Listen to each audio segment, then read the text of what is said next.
E aí, galera, mais uma aula sobre ecologia. Eu vou deixar aqui nos cards do lado as outras aulas de ecologia que eu fiz, para vocês poderem assistir também. A aula de hoje é sobre relações ecológicas.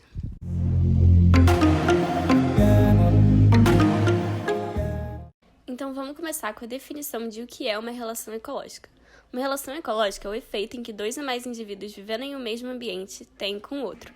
Ela pode ser tanto intraespecífica, quando a gente está falando de indivíduos da mesma espécie, quanto interespecífica, quando a gente está falando de indivíduos de espécies diferentes. Além disso, ela pode ser harmônica ou desarmônica, e a gente vai entender isso mais pra frente. Uma dica muito bobinha, mas foi o que me fez parar de confundir intraespecífica com interespecífica, conseguir lembrar qual era entre espécies diferentes, qual era entre espécies iguais, foi lembrar da palavra internacional. Quando a gente pensa, por exemplo, num torneio internacional, a gente pensa num torneio entre nações diferentes, certo? Então, quando a gente pensa numa relação interespecífica, a gente pensa numa relação entre espécies diferentes. E assim a gente consegue lembrar melhor que interespecífica é entre espécies diferentes e intraespecífica é entre a mesma espécie. A gente vai começar aqui falando sobre as relações intraespecíficas, e a primeira delas é a sociedade. A sociedade se caracteriza por indivíduos de uma mesma espécie, por isso intraespecífica, que vivem de forma harmônica, sem união física e geralmente com divisão de trabalho. Um bom exemplo de sociedade são as abelhas. As abelhas, elas vivem de forma harmônica e elas têm uma divisão de trabalho. A gente tem as abelhas operárias, a gente tem os zangões e a gente tem a rainha. A próxima relação ecológica que a gente vai falar é a colônia. Assim como a sociedade, a colônia se caracteriza por indivíduos de uma mesma espécie vivendo de forma harmônica.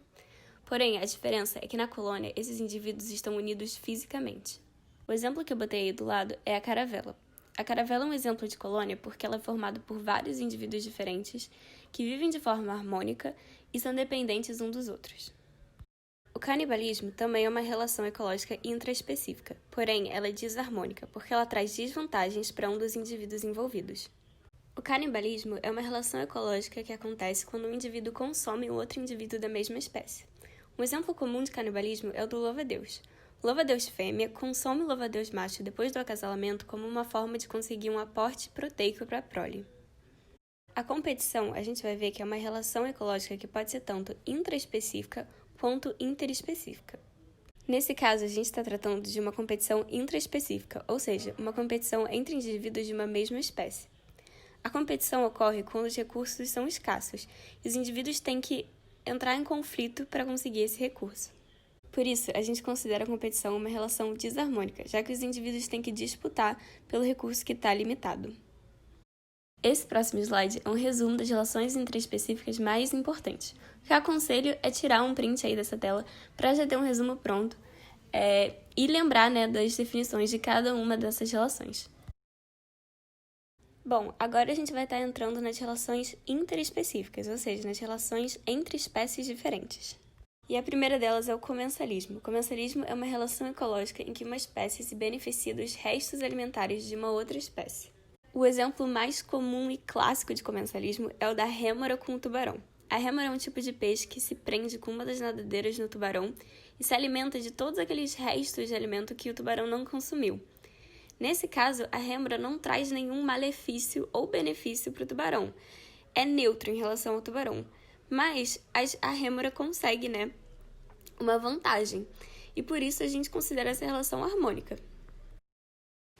A próxima relação interespecífica é o mutualismo. O mutualismo é uma relação de benefício mútuo entre as espécies envolvidas. É importante ressaltar que no mutualismo a relação é essencial para a sobrevivência dos indivíduos, ou seja, eles não conseguem sobreviver sem essa associação. O líquen, que é o exemplo que está aí representado na foto do lado, é um exemplo clássico de mutualismo. Ele é uma associação entre fungos e algas. Assim como o mutualismo, a protocooperação é uma relação ecológica de benefício mútuo entre as espécies envolvidas. A grande diferença é que a protocooperação não é uma relação obrigatória, ou seja, os indivíduos envolvidos podem viver separadamente. Um exemplo de protocooperação é a associação entre anêmonas e algumas espécies de caranguejo. As anêmonas conseguem um meio de transporte e de alimento e os caranguejos conseguem um meio de proteção. Apesar disso, esses indivíduos conseguem viver bem separadamente. É comum vocês encontrarem os termos mutualismo obrigatório e mutualismo facultativo. Isso acontece porque o termo protocooperação está caindo em desuso. Então, é só importante lembrar que mutualismo facultativo é o que aqui a gente está chamando de protocooperação. Ou seja, é aquele mutualismo que não é obrigatório para a sobrevivência das espécies envolvidas.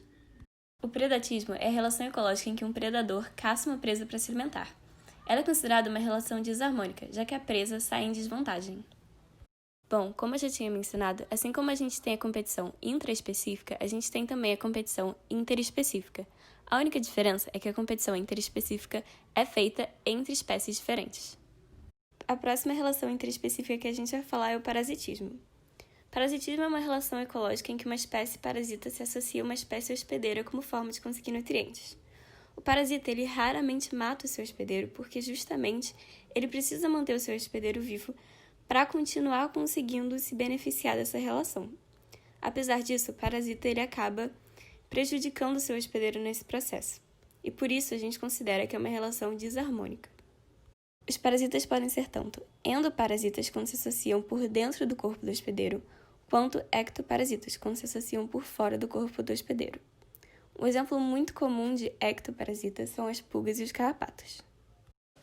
A última relação interespecífica que a gente vai tratar é o inquilinismo. O inquilinismo é uma relação ecológica em que uma espécie utiliza a outra como abrigo, sem prejudicá-la, e por isso é considerado uma relação harmônica. Nas plantas, ele é chamado de epifitismo. Um exemplo de epifitismo é o das bromélias, que se posicionam em cima das árvores. Então, só para a gente terminar essa aula, eu fiz um resuminho das relações interespecíficas. É legal vocês tirarem print dessa tela para ter esse resumo já pronto. Essas não são todas as relações ecológicas que existem, mas com certeza as seções mais importantes e as que mais aparecem nas provas. Então essa foi a aula de hoje, eu espero que vocês tenham gostado. Qualquer dúvida é só deixar nos comentários aqui embaixo. E não esquece de seguir a gente no Instagram também, de dar like nesse vídeo, de se inscrever no canal. Tchau e a gente se vê numa próxima aula.